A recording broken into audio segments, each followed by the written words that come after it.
Le cas, maintenant, si on passe au cas, on se ramasse avec un cosinus, une équation cosinus.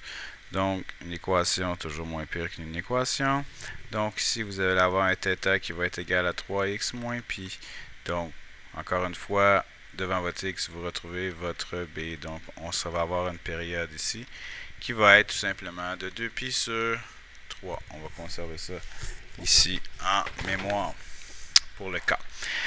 Donc, vous allez vous ramasser avec moins 4 cos θ plus 5 égale 3. Si on essaye d'isoler notre cos de θ, vous allez avoir 3 moins 5. Moins 4 cos de θ est égal à moins 2 divisé par moins 4 cos de θ vous donne donc moins 2 sur 4, donc 1 demi positif.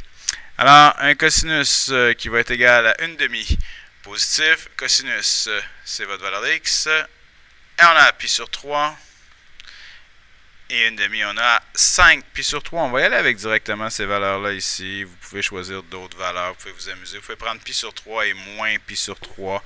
Vous allez avoir une réponse différente, mais qui veut dire la même chose.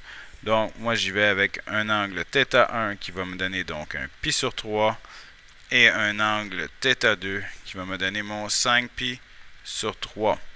Ce qui veut dire que si je passe à mes valeurs de x, ici, votre θ, c'est 3x moins pi. Donc, 3x moins pi, qui va être égal à pi sur 3, et 3x moins pi, qui va être égal à 5 pi sur 3.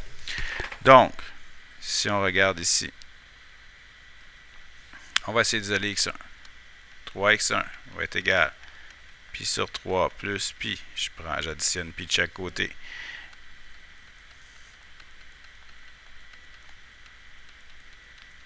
Pi, c'est 3 pi sur 3.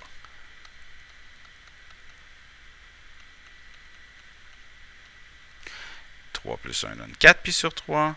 Donc, on divise par 3. 3 fois 3, 9 au dénominateur ici. Pour x2, on a 3x2 qui va être égal à 5 pi sur 3 plus pi. On va avoir 3x2 qui va être égal à 5 pi sur 3 plus 3 pi sur 3. On va avoir 3x2 qui va être égal à 8 pi sur 3. Et si on divise par 3, x2 va être égal à 8 pi sur 9.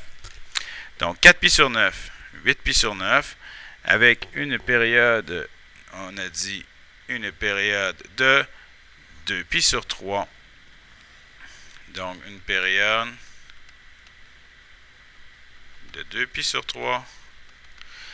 Donc votre réponse, x, va être un élément 4 pi sur 9 plus 2 pi sur 3 n, 8 pi sur 9 plus 2 pi sur 3 n pour tout n éléments des nombres entiers.